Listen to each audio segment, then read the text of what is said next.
The message from the edge of known space came through garbled and weak. It took the Galactic Council's best translators 3 days to piece it together. When they finally did, the council chamber fell silent. "Help us," the message said. "Our world is dying." The signal came from a small planet in the outer reaches of the Orion Arm. The council had no name for this world yet. Their scanners classified it as a death world, a planet so hostile that most spacefaring races would die within hours of landing on its surface. Acid rain fell from thick toxic clouds. Massive storms swept across entire continents.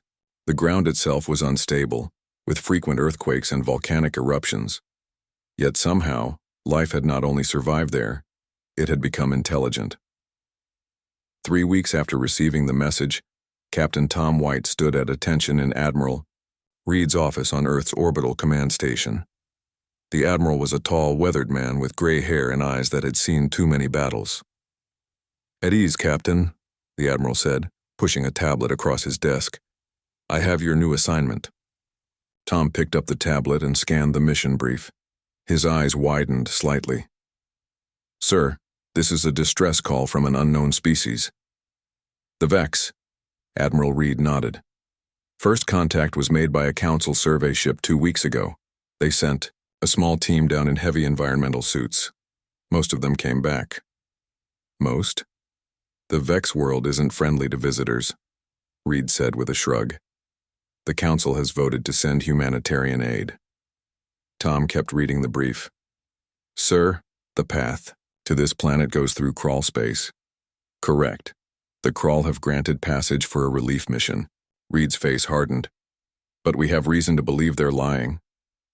The crawl were a warrior race that controlled a dozen star systems on the edge of human space. For 20 years, they had tested Earth's borders with raids and small attacks. Never enough to start a war, but enough to make their intentions clear. "So what are my orders?" Tom asked, though he already suspected the answer. Reed touched a control on his desk, and a holographic image of a sleek dark ship appeared between them. Tom recognized it immediately, the UES Nemesis.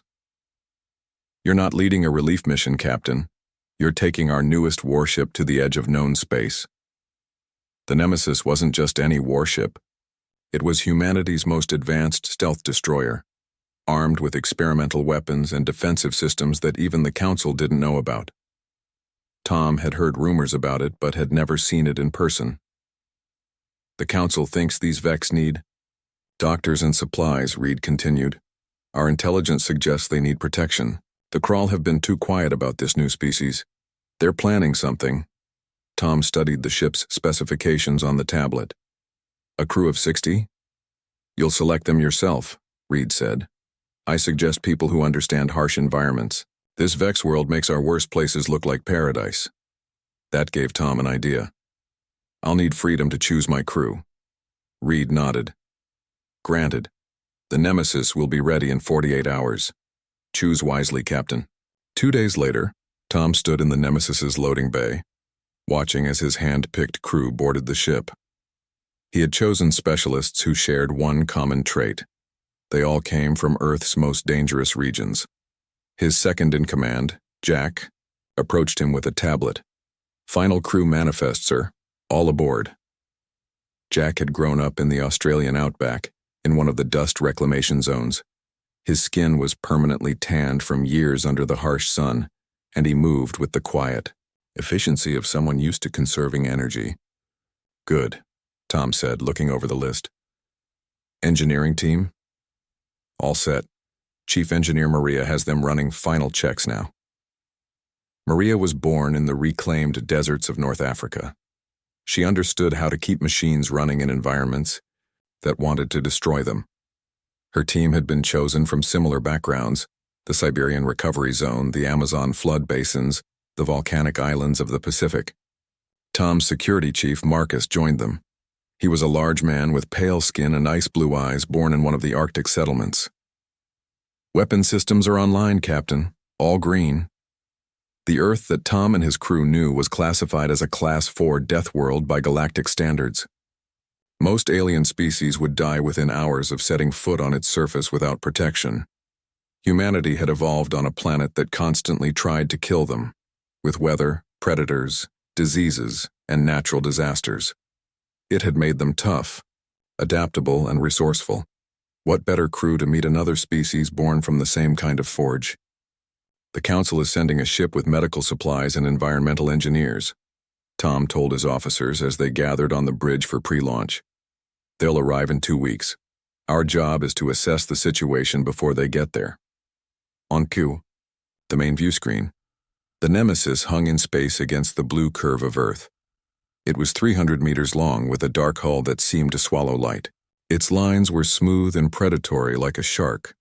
Our official mission is first contact and preliminary aid, Tom continued. The Vex have requested help dealing with environmental disasters on their world. Jack raised an eyebrow. And our real mission, sir? Tom touched a control, and the view screen changed to show a classified mission brief. Intelligence believes the Crawl are interested in this new species. We need to find out why. The brief contained a final line, marked in red. Assess military, potential and determine strategic value of Vex technology. Priority, prevent Crawl acquisition by any means necessary. The Nemesis is faster than any Crawl ship, Tom said. We'll reach the Vex homeworld 4 days before any Crawl response can arrive. That gives us time to evaluate the situation. And if the Crawl are already there? Marcus asked. Tom's expression hardened. Then we find out what they're up to and stop it. An hour later, the Nemesis broke orbit and headed for the jump point that would take it beyond Council space. Tom stood on the bridge, watching as Earth shrank behind them. His planet looked peaceful from space, its dangers hidden beneath clouds and blue oceans. He wondered what the Vex world would look like. What kind of people would evolve on a planet, even harsher than Earth? And what did the Crawl want with them? As the Nemesis reached the jump point, Tom gave the order. Take us through. The stars stretched and swirled as the jump drive activated. The ship passed through the folded space, emerging in the darkness between stars. Ahead lay unknown territory, and a meeting with a species born on a world that made them survivors. Behind them, Admiral Reed watched on a secure channel as the Nemesis disappeared from Earth sensors. Good luck, Captain, he murmured. They're expecting doctors. Show them what humans can really do. The Galactic Council had promised the year. Vex they would send aid. Humanity had sent something more valuable, strength forged in the same kind of fire. 5 days after leaving Earth, the UES Nemesis dropped out of faster-than-light travel at the edge of Crawl space. Captain Tom White stood on the bridge, his eyes fixed on the main view screen. All systems dark, he ordered. Passive sensors only. The Nemesis was designed to be invisible to most detection systems. Its hull absorbed radar and other scanning waves instead of reflecting them. Its engines could run silent, releasing no heat or radiation that could be tracked. It was a ghost ship, meant to slip through enemy territory unseen. Scan the system, Tom said. Let's see what we're dealing with before we announce ourselves. Jack, his second-in-command, worked at the sensor station. The bridge was quiet except for the soft beeping of computers. The crew moved with calm efficiency, each person knowing their job perfectly. Captain, Jack called after a few minutes. You should see this. Tom moved to look over Jack's shoulder at the sensor display. It showed a star system with 9 planets. The 7th planet was marked in red, the Vex homeworld. Around that planet, a dozen Crawl ships moved in a circular pattern. That's a blockade, Tom said, his voice hard. They're not letting anything in or out. Not an invasion fleet, Jack noted. Just enough ships to isolate the planet. Why? If they wanted to attack, they have more than enough firepower. Maria's voice came through the ship's communication system. Captain, I'm picking up energy readings from the planet's surface. Multiple sites showing radiation levels consistent with weapons impacts. Tom's face darkened. They're bombing them. No, sir, Maria replied. The pattern is strange. Single impacts at different locations spread over what looks like weeks, not a full attack. They're testing them, Marcus said from the weapons station. Hit them with one type of weapon, see how they respond, then try something else. It's What I'd do if I wanted to learn about an enemy's defenses. Tom considered this information. The Crawl weren't just watching the Vex, they were studying them, probing for weaknesses. Communications, Tom said to the officer manning that station. Any transmissions from the surface? Ben, the communications specialist, adjusted his equipment. The distress signal is still active, but it's weaker than it should be. Something's interfering with it. Tom made his decision. Plot a course through the blockade. We need to get to that planet. Sir, Jack said quietly. That's a direct violation of Crawl territory. If they detect us, then we'll deal with it, Tom interrupted. Our orders are to find out what's happening here and protect the Vex if needed. Right now it looks like they need protection. The Nemesis moved slowly through space, its stealth systems at maximum power. On the view screen, Tom could see the Crawl ships growing larger as they approached. They were bulky vessels with sharp angular designs that reminded him of predatory insects. Maintaining silent running, the helmsman reported. Course set to pass between the third and fourth vessels in their formation. Tom felt sweat on his palms but kept his face calm. If the Crawl detected them now, they would be outnumbered 12-1. Sir, Maria called from engineering. I'm getting better readings on the planet now. The cities appear to be underground. Makes sense, Tom replied. With surface conditions like that, you'd want to be protected. There's something else, Maria continued. I'm detecting a massive impact crater on the northern continent. It's still hot. Whatever hit them wasn't natural. How recent? Within the last 48 hours based on radiation decay. Tom exchanged looks with Jack. That matches with what Marcus said. They're being tested. As the Nemesis slipped between two Crawl ships, everyone on the bridge held their breath.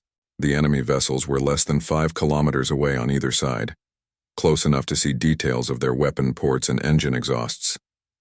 We're clear, the helmsman announced after several tense minutes. Approaching the planet now. Tom was about to reply when Ben straightened suddenly at his station. Captain, I'm receiving a direct transmission from the surface. Put it through, Tom ordered, surprised. No one should have been able to detect the Nemesis, especially not from a planet's surface. A voice crackled through the bridge speakers. It was rough and strange, clearly not human, but the words were in English, probably translated by whoever was sending the message. Unidentified vessel, the voice said. Identify yourself. If you are Council support, be advised. This was not a natural disaster as reported. We are under attack. They are testing our defenses. The transmission cut off suddenly. Can you get them back? Tom asked. Ben shook his head. Signal lost, but they knew we were here despite our stealth systems. Impressive, Jack muttered. And concerning, Tom added. If they can detect us, the Crawl might be able to as well. He turned to the tactical station. Any change in Crawl ship positions? No, sir. They're maintaining their blockade pattern. Tom considered his options.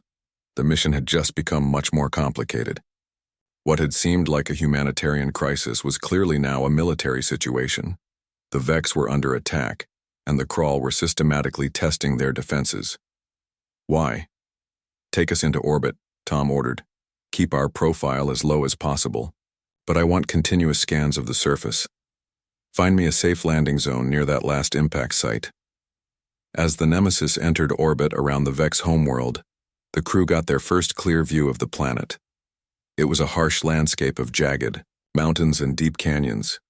Massive storm systems covered entire continents. In the night areas, they could see the glow of volcanic activity. Yet somehow life had evolved here, intelligent life that had built a civilization. It makes Earth look like a paradise, Jack said, staring at the view screen. And yet they survived, Tom replied, just like we did. The sensor display suddenly lit up with warnings. Captain, Marcus called out, Crawl ships are breaking formation. 3 vessels moving to intercept. They've spotted us, Jack said. Tom nodded calmly. Good. Let them come. He pressed the ship-wide communication button. All hands. Battle stations.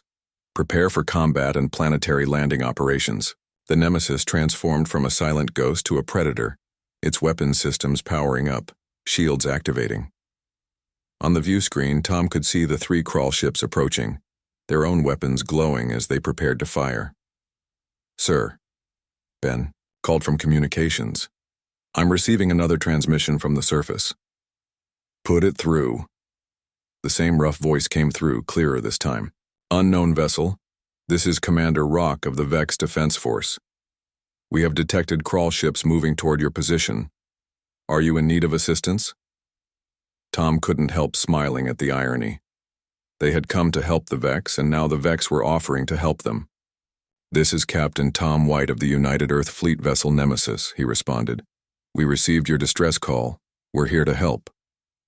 There was a pause before the Vex commander replied. "Earth? You are not from the Galactic Council?" "No. We're here on our own." Another pause. "The crawl attack began after our contact with the Council. They bomb us, then watch how we respond. They are testing us, Captain White." "We noticed," Tom replied. "We're coming down to your position. Can you provide landing coordinates?" "Yes," Rock said. "But be warned, our atmosphere is highly toxic to most species.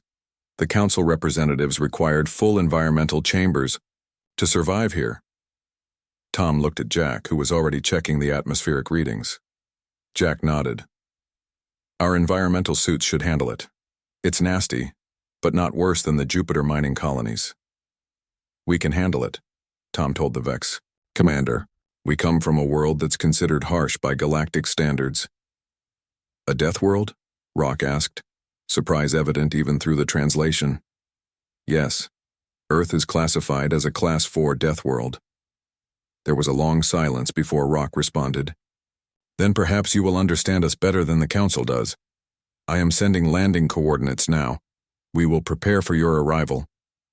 As the coordinates came through, the tactical display showed the crawl ships closing fast. "They'll be in weapons range in 3 minutes, Marcus reported. Tom made his decision. "Change of plans. We're not here for humanitarian aid anymore. We're preventing an extinction event." He turned to his officers. "Weapons free. Show the crawl what happens when they pick on another death world species." The Nemesis turned to face the approaching crawl ships, its stealth systems deactivated, weapons ports open. It was no longer hiding. On the bridge, Tom stood with his hands behind his back, watching the enemy approach. "Send a message to the crawl ships," he ordered. "Tell them that the Vex planet is now under Earth's protection. Any hostile action will be met with immediate force." The Nemesis's message to the crawl was simple and direct, just like the ship itself. It wasn't a diplomatic vessel or a relief ship. It was a warship, built by humans who understood that sometimes survival required strength. The Galactic Council had sent observers and promises. Earth had sent something the Vex actually needed: a ship built to fight. The 3 crawl ships stopped their approach when the Nemesis revealed itself. For several tense minutes, both sides waited, weapons ready. Then, without explanation, the crawl vessels turned and rejoined the blockade. "They're backing off," Jack said, surprised. "For now," Tom replied. "They're reporting back to their command. We haven't seen the last of them." He turned to Ben at communications. "Send a message to Commander Rock. Tell him we're coming down." 20 minutes later, the Nemesis descended through the toxic clouds of the Vex homeworld. The ship shuddered as acid rain pelted its hull and hurricane-force winds battered it from all sides. Lightning flashed around them, striking the ship several times, but its advanced shields absorbed the energy. "Environmental readings are off the charts," Maria reported from engineering. "Atmospheric acid content would melt standard hull materials in hours. Radiation levels from the ground are twice what we'd consider safe on Earth. And people live here," Jack muttered. "Not on the surface," Tom said, studying the sensor readings. "Look at these tunnel networks. They've built their entire civilization underground." The landing coordinates led them to a massive cavern hidden beneath a mountain range. A huge door, big enough for the Nemesis to pass through, opened in the mountainside. Inside was a space large enough to dock several ships their size. "Take us in," Tom ordered. As the Nemesis settled onto the cavern floor, Tom addressed the crew. "Suit up. Level 3 environmental protocols. We don't know exactly what's waiting for us, but remember, these people evolved on this world. What's deadly to most species is normal for them." Tom, Jack, Maria, and Marcus led the first contact team. Their environmental suits were the best Earth had developed, designed for the toxic clouds of Venus and the methane oceans of Titan. Even so, readings on their helmet displays showed dangerous levels of radiation and corrosive gases in the air. As they walked down the Nemesis's ramp, Tom saw dozens of figures waiting for them. The Vex stood nearly 7 feet tall, with bodies protected by natural armor plates that looked like a cross between insect shells and reptile scales. Their skin was a dark green-gray color that would blend perfectly with the rocky landscape outside. Each had 4 arms and 2 legs with multiple eyes adapted for seeing in darkness. One Vex stepped forward from the others. Unlike his companions, who carried primitive-looking but clearly effective weapons, this one wore elaborate armor with markings that suggested rank or status. "I am Commander Rock," the Vex said, his voice translated by a device at his throat. "Welcome to Vexus, humans of Earth." Tom removed his helmet, a calculated risk based on the air readings inside the cavern, which showed breathable if uncomfortable conditions. "Captain Tom White, United Earth Fleet. This is my second-in-command, Jack, our chief engineer, Maria, and security chief, Marcus." The Vex soldiers murmured among themselves when they saw Tom's face. Rock's multiple eyes widened slightly. "You breathe our air," Rock said, surprise evident in his voice. "The council representatives who visited before required full environmental chambers just to stand where you are now." "We come from a similar world," Tom explained. "Earth is also what the council calls a death world." This revelation changed the atmosphere immediately. The Vex lowered their weapons and Rock made a gesture that might have been respect. "Then perhaps you truly understand what we face," Rock said. "Follow me. There is much to show you."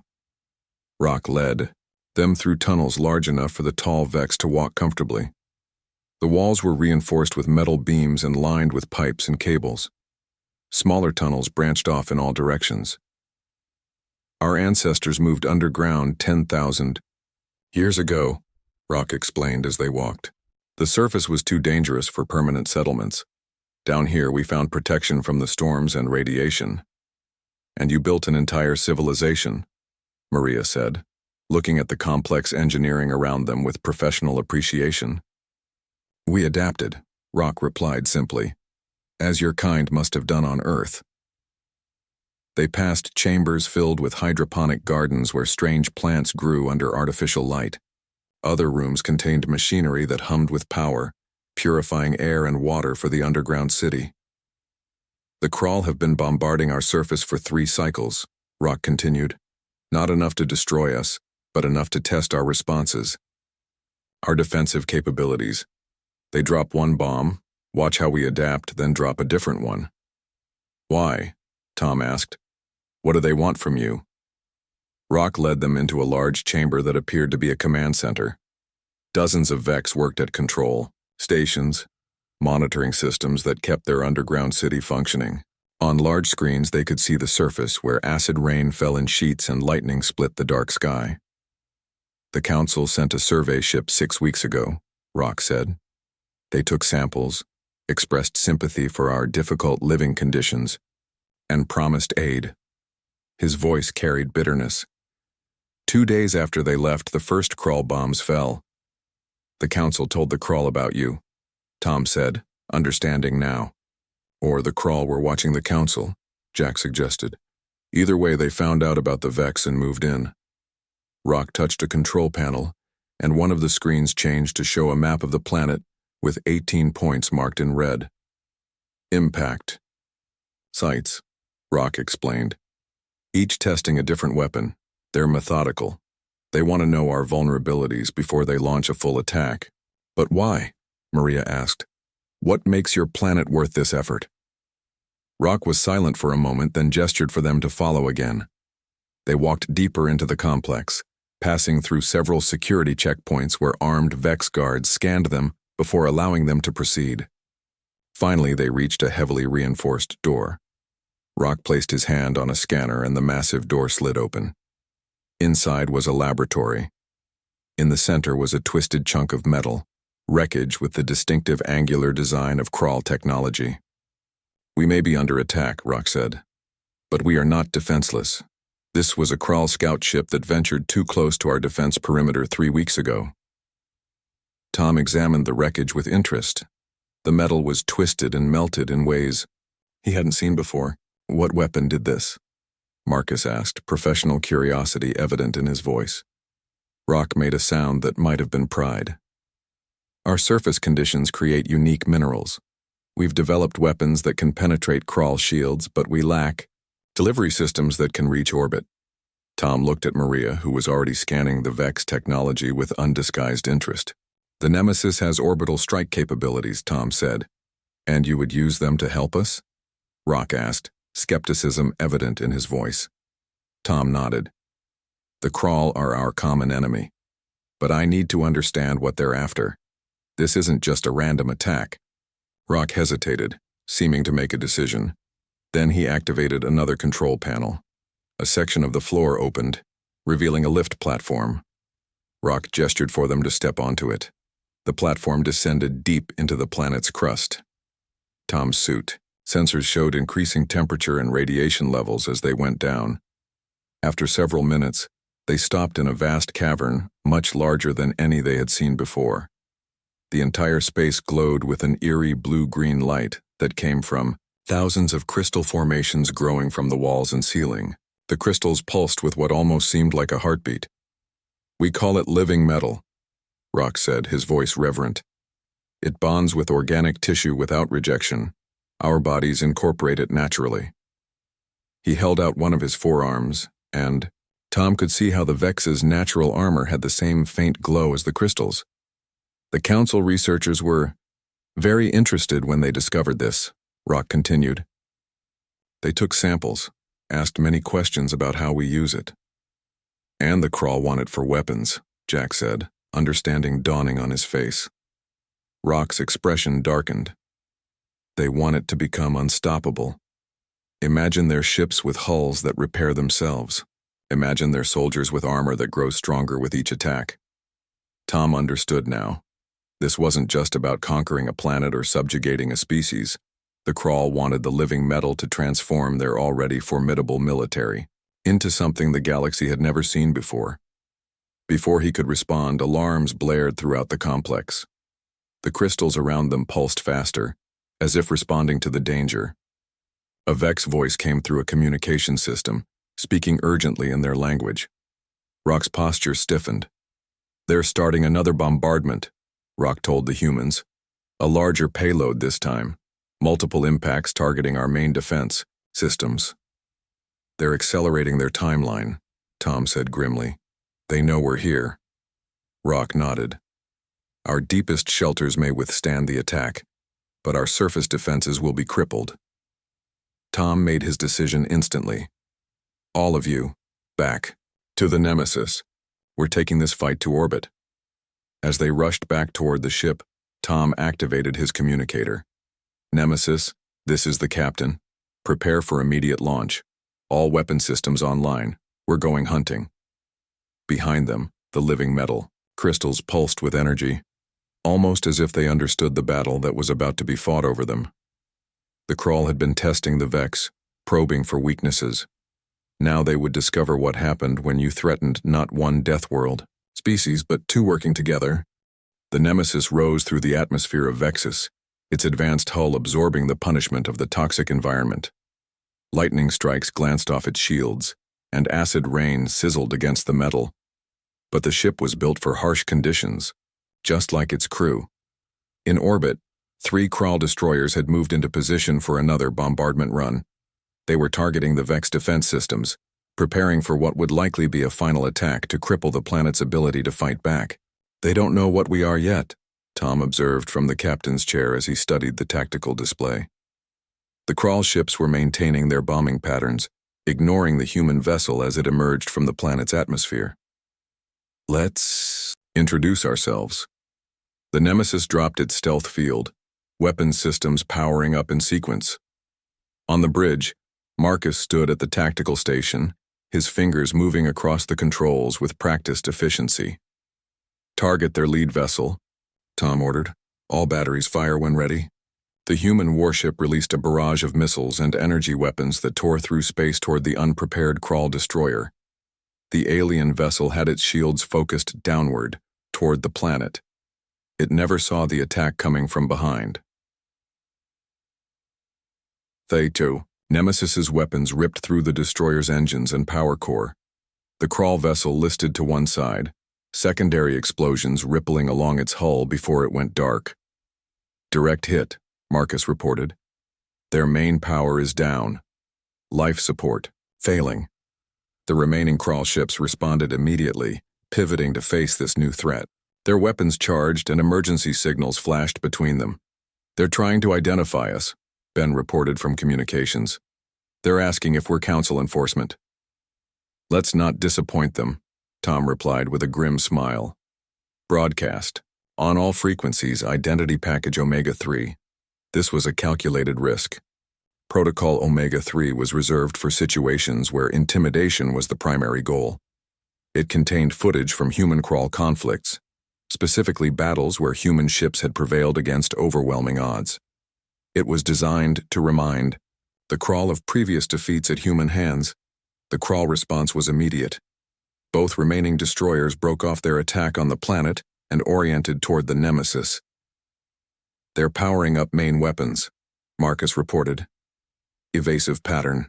Delta, Tom ordered. Bring us around for a stern attack on the nearest ship. He turned to Maria at the engineering station.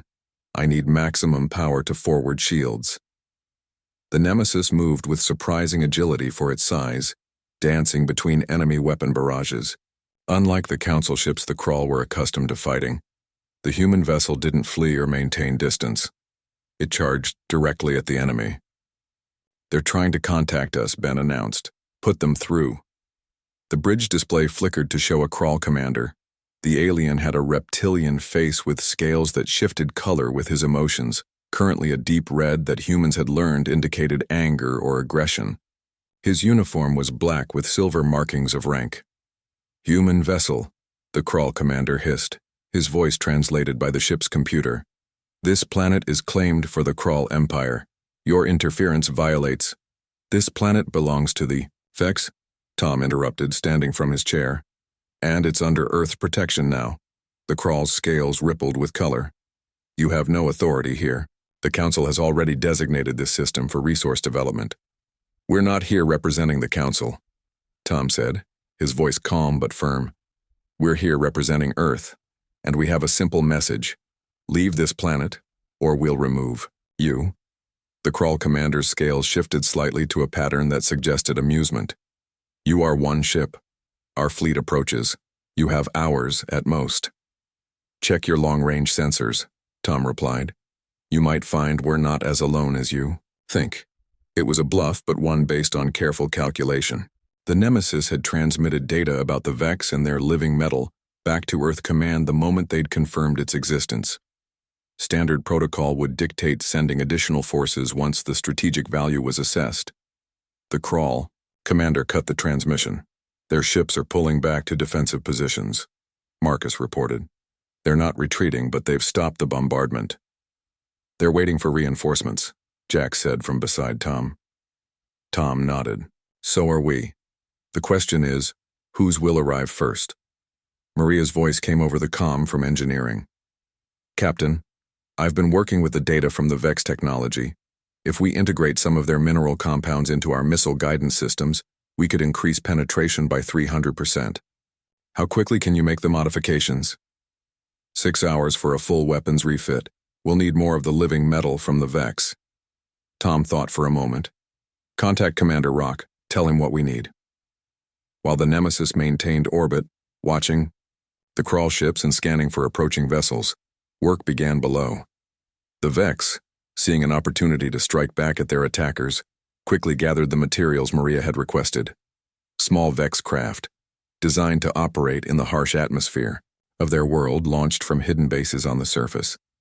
They carried containers of the processed living metal to the human ship.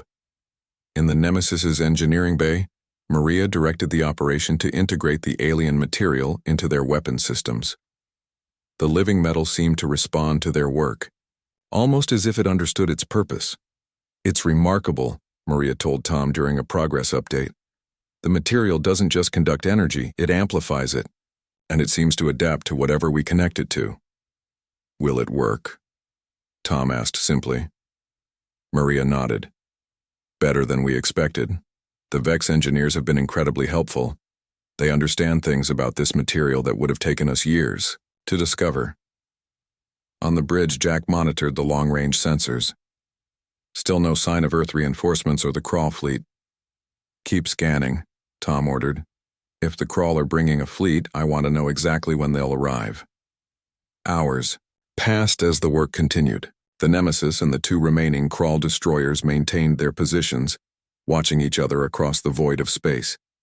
It was a standoff, with neither side willing to initiate another attack until reinforcements arrived. In the underground command center on Vexus, Commander Rock watched the situation unfold with his advisors. "The humans fight for us," one Vex said, disbelief in his voice. "Why? What do they gain?" "They understand," Rock replied. "They come from a world like ours. They know what it means to survive when everything tries to kill you." He touched a control panel, bringing up images of Earth, its storms, volcanoes, and dangerous environments. "The Council fears worlds like ours. The humans embrace them." Another Vex, this one with markings identifying her as a scientist, spoke up. "Their modifications to the living metal are ingenious. They've found applications we never considered." "Because they see it differently," Rock said. "To us, it is part of our world, part of ourselves. To them, it is new and full of possibilities." The scientist hesitated, then asked, "Should we share all our knowledge with them? The deep secrets of the living metal?" Rock considered this. The living metal was the heart of Vex civilization, their greatest resource and most carefully guarded secret. The Council researchers had only been shown the surface, the basic properties. "Yes," he decided finally. "If they help us survive the crawl, they have earned our trust." Back on the Nemesis, the weapons modifications were nearly complete when Marcus called out from tactical, "Captain, long-range sensors have detected incoming ships." Tom moved quickly to the sensor display. "Ours or theirs?" "Unknown," Marcus replied. "They're still too far out for identification. Based on their approach vector, they're coming from crawl space." Tom's face hardened. "How long until they arrive?" 18 hours at their current speed." Tom turned to communications. "Ben, any word from Earth Command?" Ben shook his head. "Our last transmission was acknowledged, but no confirmation of reinforcements." "Maria," Tom called through the ship's comm system. "Status of weapons refit?" "Complete in 30 minutes, Captain," came the reply. "The Vex have provided more material than we requested. They've also shared new data on how the living metal interacts with energy weapons." "Good. I need you on the bridge as soon as you're done." Tom studied the tactical display, considering their options. If a crawl fleet was arriving in 18 hours, they would be severely outnumbered. The modified weapons might give them an edge, but one ship against a fleet were still terrible odds. "Jack," he said to his second-in-command, "contact Rock. I want to know if the Vex have any orbital defense platforms or weapons we can use." To Tom's surprise, the answer came back positive. The Vex had been developing orbital defenses, hidden from the crawl blockade. They weren't complete, but with human help they might be operational in time. For the next several hours, the Nemesis coordinated with Vex engineers. Small teams from the human ship traveled to the hidden Vex platforms, helping to install weapons using the same modifications Maria had developed for their missiles. Platforms are online," Jack reported finally. "They've established a targeting link with our systems." "Good," Tom said. "We'll coordinate the attack. Have Rock's forces stand by." As the crawl reinforcements approached, Maria entered the bridge, her expression a mix of exhaustion and excitement. "Captain," she said, "the weapons refit is complete, and there's something else you should see." She handed Tom a tablet showing data from the engineering bay. The living metal they had integrated into their systems was growing, spreading through the weapons like a benign infection. But instead of damaging the systems, it was enhancing them. "It's adapting to our technology," Maria explained. "The Vex call it bonding. It's becoming part of the ship." Tom looked at the data with a mixture of wonder and concern. "Is it safe?" "The Vex have been using it for thousands of years," Maria said. "They say once it bonds, it protects what it's part of." As if in response to her words, the ship's lights flickered briefly, and the hum of the engines changed subtly in pitch. On all the bridge displays, power readings spiked and then stabilized at levels higher than their normal maximum. "What just happened?" Tom asked. Maria checked her engineering station, eyes widening. "The living metal has integrated with our power systems. Captain, we're operating at 120% normal capacity and holding steady. For the first time since their arrival at Vexus." Tom allowed himself a small smile. "It seems our ship has decided whose side it's on." The Nemesis, already one of Earth's most advanced warships, was transforming into something new, a hybrid of human and Vex technology, enhanced by a material that seemed to have a will of its own. As the Crawl fleet approached, it would face not just a human warship, but a vessel becoming as unique as the alliance it represented. 18 hours after the initial confrontation, the Nemesis's long-range sensors detected the approaching Crawl battle group. It consisted of one dreadnought, a massive warship 3 times the size of the Nemesis, and 6 escort vessels. Time. "To arrival?" Tom asked, standing on the bridge with his hands clasped behind his back. 3 hours at their present speed," Marcus replied from the tactical station. The bridge was silent as everyone understood what these numbers meant. The Nemesis, though formidable, couldn't stand against a full battle group alone. "Any word from Earth Command?" Tom asked. Ben shook his head at the communications console. "Our last transmission was acknowledged, but still no confirmation of reinforcements." Tom studied the tactical display. The 2 remaining Crawl destroyers from the original blockade had moved to join with the approaching fleet. Soon they would face 8 enemy ships, including a dreadnought. "Status of weapons refit?" Tom asked. "Complete," Maria reported from engineering. "The Vex minerals have been incorporated into our missile guidance systems. Simulations show 340% increased penetration against Crawl shields." "And the other modifications?" "The Vex engineers finished an hour ago. The living metal has spread through several key systems. Engine output is stable at 125% normal capacity. Shield strength has increased by 30%. Tom nodded. "It's all untested technology, but it's the best chance we have." On the surface, the Vex had been busy as well. Under Rock's direction, they had repurposed their planetary defense systems, creating a network of ground-to-orbit weapons using the same principles Maria had applied to the Nemesis's systems. "The Vex defenses are online," Jack reported. "They've established a targeting link with our systems." "Good," Tom said. "We'll coordinate the attack. Have Rock's forces stand by." As the minutes ticked by, the crew of the Nemesis prepared for battle. Tom knew they were outnumbered and outgunned. Their only advantage was the untested living metal technology and the element of surprise. 2 hours before the Crawl battle group was due to arrive, a new signal appeared on the long-range sensors. "Captain," Ben called out, excitement evident in his voice. "I'm receiving a transmission on Earth fleet frequencies." The message was brief but clear. "UES Nemesis. This is Battle Group Sierra. Hold position. Reinforcements inbound. ETA 90 minutes. Relief washed through the bridge, quickly replaced by renewed determination. They weren't alone after all. Earth had responded to their call. "They won't arrive before the Crawl," Jack pointed out, looking at the tactical display. "Then we need to slow the Crawl down," Tom replied. He opened a channel to the surface. "Commander Rock, are your orbital platforms ready?" "Ready, Captain White," Rock's voice came back. "Awaiting your signal." Tom turned to his tactical officer. Set course to intercept the Crawl battle group at maximum range. We're going to give them something to think about until our friends arrive.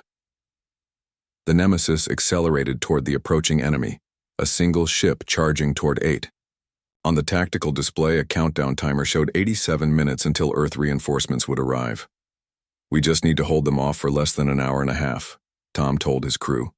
Earth reinforcements will arrive and then the Crawl will be the ones outnumbered. As the Nemesis approached the Crawl battle group, the enemy ships began to spread out into an attack formation. The Dreadnought remained in the center, protected by its escorts. They're scanning us, Ben reported. They've detected our power increase. Good, Tom said.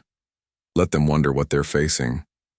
The Crawl commander opened communications again.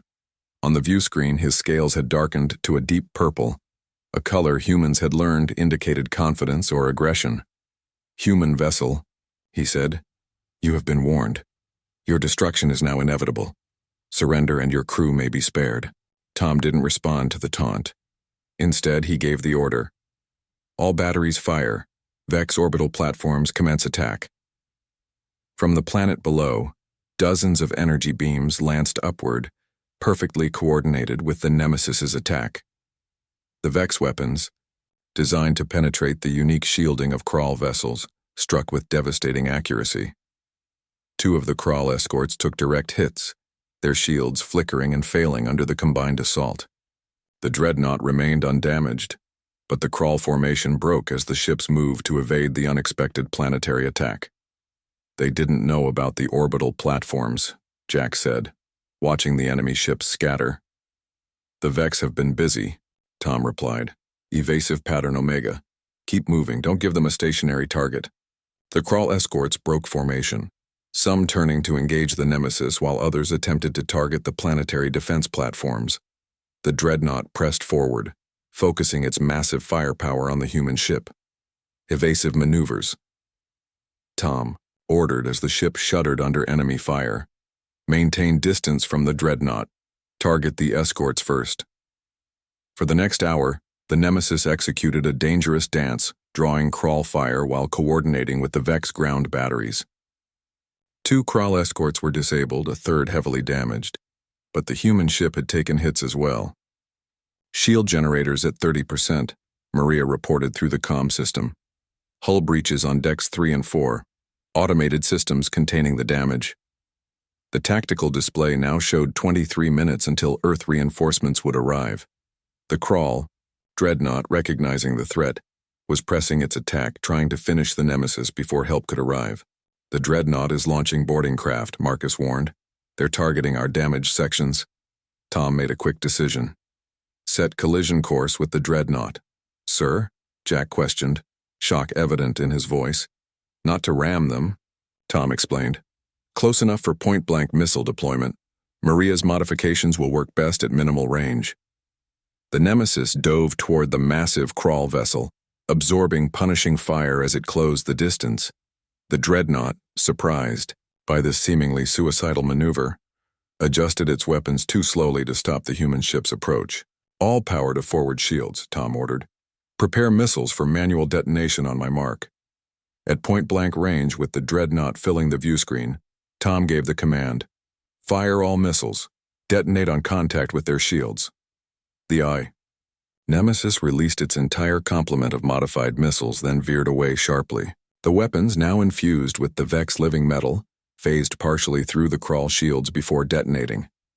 The explosions rippled across the Dreadnought's hull, penetrating deeper than should have been possible. Secondary explosions followed, as critical systems failed throughout the massive vessel.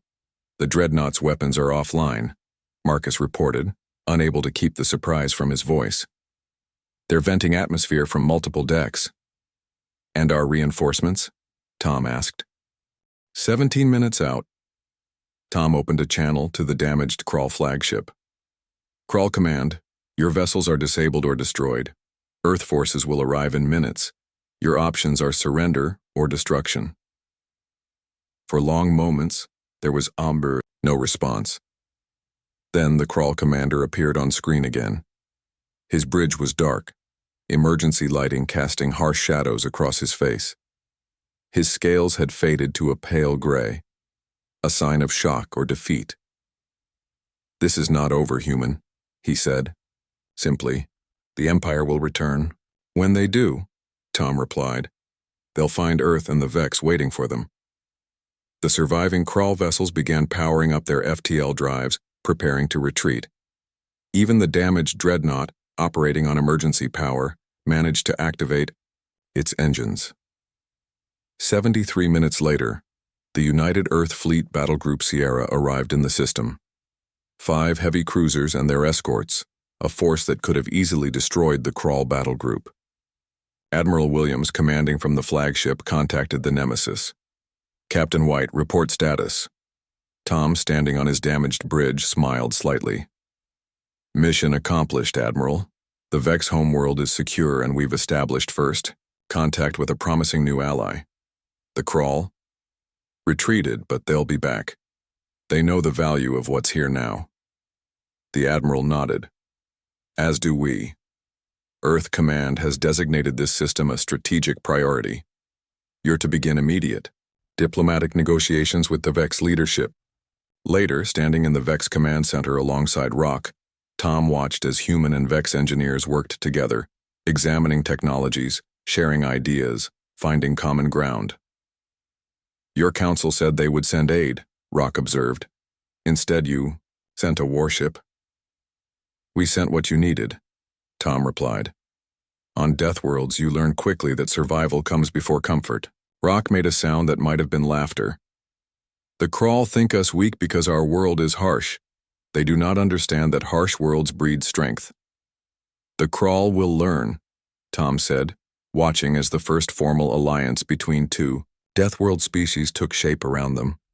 "And so will the rest of the galaxy." On the view screens above, Earth ships moved into defensive positions around the Vex homeworld, not as conquerors or exploiters, but as allies who understood what it meant to evolve on a world that tried to kill you every day, and who recognized the strength such worlds created. The humans had reached the Deathworlders. They hadn't sent aid. They had sent something far more valuable, respect.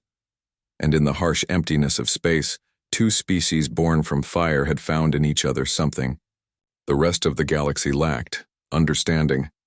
The Galactic Council saw the toxic atmosphere and deadly radiation of Vexus and pitied its inhabitants. Earth had seen a mirror of itself and extended not a hand of charity, but a hand of partnership. As Tom looked out at the gathering of humans and Vex working side by side, he knew they had started something important. Soon the living metal would change both their civilizations, making them stronger together than either could be alone.